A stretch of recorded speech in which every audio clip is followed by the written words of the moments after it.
ராகுல் தன் வீட்டுத் தோட்டத்தில் விளையாடிக் கொண்டிருக்கிறான்.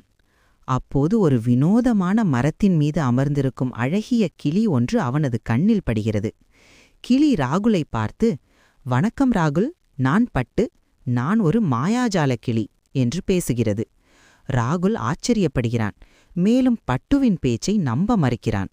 பட்டு தனது மாயாஜால சக்தியை நிரூபிக்க ஒரு பூவை திடீரென வண்ணமயமான வானவில்லாக மாற்றுகிறது.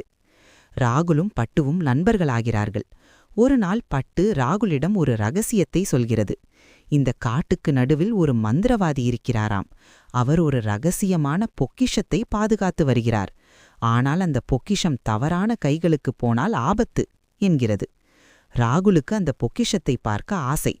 பட்டுவும் ராகுலும் சேர்ந்து அந்த காட்டுக்குள் பயணிக்கத் தொடங்குகிறார்கள். அவர்கள் அடர்ந்த காட்டுக்குள் நுழைகிறார்கள். அங்கே வண்ணமயமான பூச்சிகள், உயரமான மரங்கள் மற்றும் ஒளிவிடும் பூக்கள் இருக்கின்றன. அவர்களுக்கு வழியில் சில சிறிய சவால்கள் வருகின்றன. பட்டு தனது மாயாஜால சக்தியால் அந்த சவால்களை சமாளிக்க உதவுகிறது. உதாரணமாக, ஒரு ஆற்றைக் கடக்க பட்டு ஒரு பெரிய இலைப்படகை உருவாக்குகிறது. இறுதியாக அவர்கள் ஒரு பழங்கால குகையின் வாசலை அடைகிறார்கள்.